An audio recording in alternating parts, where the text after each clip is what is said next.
Hey neighbor, we got snow on the ground outside, so I said, let's go over some things inside today. And we're gonna go over 5 unique vegetables that you can grow in your garden besides peppers and tomatoes. First, I want to show you all these seed potatoes we got in. We got a full truckload of seed potatoes in. Come Monday morning, we're gonna be shipping out seed potatoes like you wouldn't believe.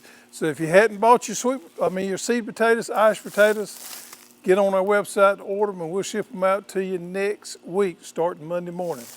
And we've got a lot of them. We've got a lot of them to ship out, but we'll have some left over. Next thing you know, it's gonna be tater plant time. It can already be that time for some of our friends of y'all that live in the deep, deep south. But for me, it's around the mid to end of February. But we need to get them, we need to lay them out, let them sprout, and be ready to have them when it's time to plant. But now, for what's going on today. 5 things with one bonus of some unusual things you can plant in your garden. And number 1 is Merengo celery. This is something I've been growing for about 3 years now. Man, I have enjoyed growing celery. We grow celery in the fall and in the spring of the year. It doesn't like the cold, cold weather. Anything below about 28 degrees will knock it out, and anything over about 85 degrees, it doesn't do well. So it likes that sweet spot in the fall of the year and in the spring of the year when the weather's nice, but I really enjoy growing celery. It's a little tricky to germinate. We got some videos out there showing how to do that, and we like to, plant it,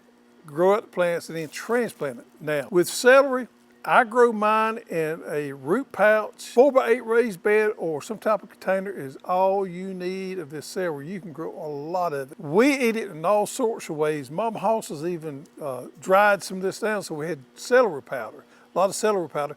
We eat it in soups. We even eat it in salads. But I'm gonna tell you, fresh celery out of the garden is off the chain. I love it. And this new Merengo variety is a newer, better variety. It's got more disease resistance. It's got more vigor than the old Tango variety we used to sell. And this right here is also pelleted, so it's easy to plant. So number 1, celery. If you hadn't grown it before, you definitely need to give it a try.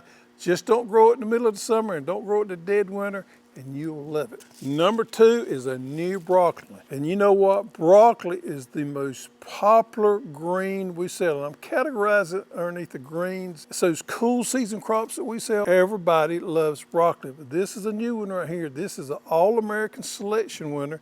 This has been out for about a year now. And what's unique about this, it is purple. But not only is the broccoli part purple, but the stems are also purple. The only one I know out there. And we know everything that's purple or dark red is high in the antioxidants that really is good for our body and real healthy. But this thing's absolutely delicious.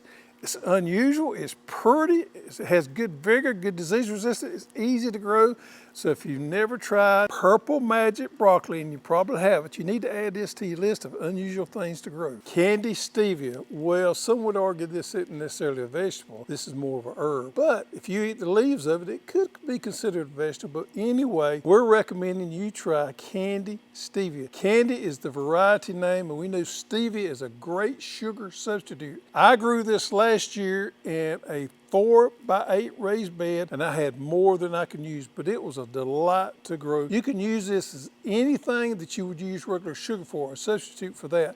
It's very sweet. What I love to do is carry people through the garden and reach down and grab a couple of leaves and tell them to chew it and tell me what it tastes like. And the first thing they do is just amazed, and they say, sugar. I said, yeah, that's stevia right there. It's healthier than regular old processed sugar that we try to stay away from. It's a great, easy plant to grow in the garden. It doesn't like the cold, and it doesn't like the hot, but it will take a decent amount of warm weather. So I plant this in spring, plant it in early fall so I can have it growing all during my spring, early summer, and then during the fall of the year. It does struggle somewhat down here in the south in that August heat, but besides that, it grows well until you get till, December, January, February, till it gets those hard freezes. Stevia, it doesn't take a lot of it. Same thing, grow it in a root pouch or small raised bed. Unusual, I guarantee you'll like it. Number 4 is something you should be growing in your garden. It is a butter bean or a lima bean. Down here in the south, we call them butter beans, and you guys up north may call them lima beans. But this right here is a big, nice green butter bean or lima bean, but what's unique about it, it's a climbing butter bean.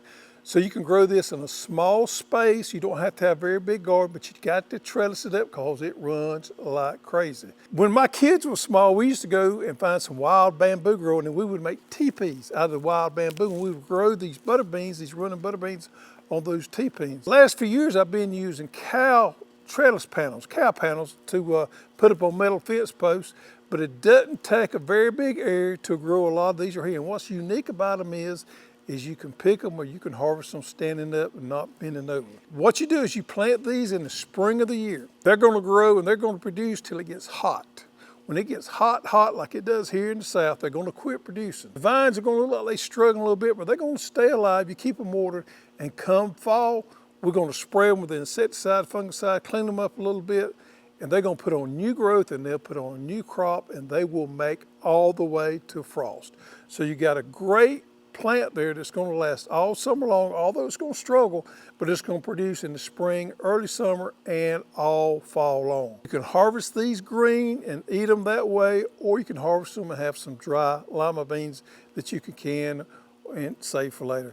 A wonderful, wonderful crop that doesn't take much room, that gives a lot back. Number 5 is a winter squash, specifically Delicata. It is my favorite. I got one more that comes real close to it called sweet dumpling, but Delicata is my favorite winter squash. Now this is one of the pepo types, which means that it didn't grow a lot of vines, so you can grow this in a smaller type garden because the vines really don't run off that much, but they get really kind of compact, but they produce. These particular squash right here have the high sugar content of pretty much any winter or hard squash, as some would call them. We grow them in the springtime. I have a hard time growing any winter squash in the fall because of powdery mildew, downy mildew, and insect problems. But we do really well with them in the springtime, and they are delicious. We like to put them in the oven, roast them with some olive oil, maybe some bacon bits on there. It's a meal within itself. They only last about 30 days after you harvest them, and when you harvest these right here, you can start eating them immediately, unlike some of the other hard squash out there. They don't store very long, 30, 45 days at the longest, but they're well worth the grow because they are so delicious. And folks, here's your bonus right here. Supremo Bean. This is a bean variety some people call cranberry bean, horticultural bean.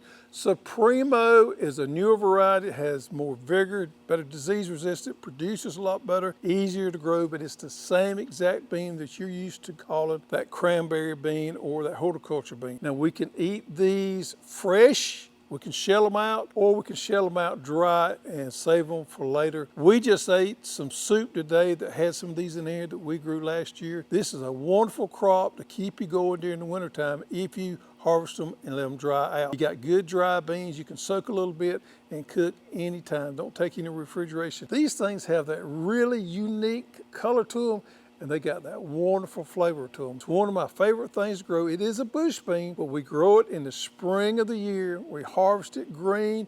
We enjoy them that way, and we also dry them. I'll get some dry ones and have them in our jars so we can have them later on in the wintertime. Supremo bean, cranberry bean, Taylor horticulture bean, whatever you call it, definitely something you need to be growing in your garden. Now the reason we garden is because we enjoy having fresh vegetables at our fingertips. We can harvest it anytime. We know it's healthier for us. We know it's healthy for us to get out there and work in that garden.